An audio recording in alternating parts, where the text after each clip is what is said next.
دروس رمضان باب 23 رمضان میں عمرے کی فضیلت۔ رمضان المبارک نیکیوں کا مہینہ ہے۔ اس مہینے میں اجر و ثواب کے اتنے مواقع ہیں کہ واقعی عمل کرنے والے کے لیے وقت کا دامن تنگ ہو جاتا ہے۔ جو اعمال رمضان کے مہینے میں خصوصی فضیلت کے حامل ہیں ان میں ایک عمل عمرہ بھی ہے۔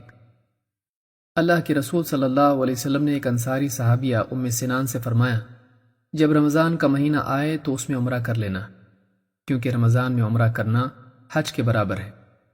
اس حدیث کو امام بخاری اور مسلم نے روایت کیا ہے۔ ایک روایت میں آپ صلی اللہ علیہ وسلم نے فرمایا، رمضان میں عمرہ کرنا میرے ساتھ حج کرنے کے برابر ہے۔ اس حدیث کو امام بخاری اور مسلم نے روایت کیا ہے۔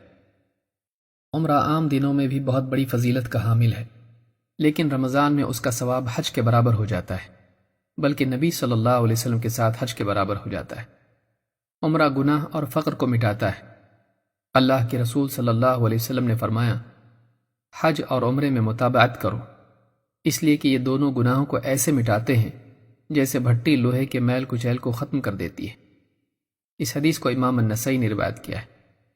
دوسری حدیث میں آپ نے فرمایا، یکے بعد دیگرے حج و عمرہ کرتے رہو، کیونکہ یہ دونوں فقر اور گناہوں کو اس طرح مٹا دیتے ہیں جیسے بھٹی لوہے، سونے اور چاندی کے میل کچیل کو دور کر دیتی ہے۔ اس حدیث کو امام احمد، ترمذی اور نسائی نے روایت کیا ہے۔ گناہ آخرت میں ذلت کا سبب ہے اور فقر دنیا میں۔ حج و عمرہ ایک کے بعد ایک کرتے رہنا آدمی کو گناہ اور فقر دونوں سے آزاد کر دیتا ہے۔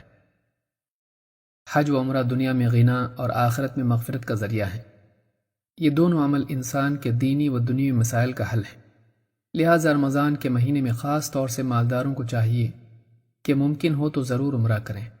ہاں، یہ حضرات اس بات کا بھی خیال رکھیں کہ ان کا یہ عمرہ فخر اور دکھاوے کے لیے نہ ہو، ورنہ مال کے ساتھ ساتھ اجر بھی ضائع ہو جائے گا۔ حدیث میں حج و عمرے میں متابعت کا ذکر ہے۔ علامہ سندھی فرماتے ہیں کہ اس سے مراد حج کے بعد عمرہ اور عمرے کے بعد حج کا سلسلہ جاری رکھنا ہے۔ متعدد علماء نے یہی بات کہی ہے۔ عمرہ ایک عظیم الشان عمل ہے۔ اللہ کے مبارک گھر کی حاضری اور تمام مراسم کی ادائیگی ایک ایسا عمل ہے جو انسان کے دل کو ان ایمانی کیفیات سے آشنا کراتا ہے جو کہیں اور میسر نہیں ہو سکتی۔ ایک حدیث میں نبی کریم صلی اللہ علیہ وسلم نے فرمایا، اللہ کی راہ کا غازی، حج کرنے والا اور عمرہ کرنے والا، یہ تینوں اللہ کے وفد ہیں۔ یہ وہ لوگ ہیں جنہیں اللہ تعالیٰ نے دعوت دی تو انہوں نے اس کی دعوت قبول کی، اور جب انہوں نے اس سے مانگا تو اس نے بھی انہیں عطا کیا۔ اس حدیث کو امام ابن ماجہ اور ابن حبان نے روایت کیا ہے۔ ایک حدیث میں ہے کہ جس نے اللہ کے گھر کا 7 مرتبہ طواف کیا اور اسے ٹھیک سے شمار کیا اور کمی زیادتی نہ کی، اس کا ثواب ایک غلام آزاد کرنے کے برابر ہے، اور وہ جو بھی قدم اٹھاتا اور رکھتا ہے اس کے بدلے اس کا ایک گناہ معاف کر دیا جاتا ہے اور اس کے نامہ اعمال میں ایک نیکی لکھ دی جاتی ہے۔ اس حدیث کو امام ترمذی، نسائی اور حاکم نے روایت کیا ہے۔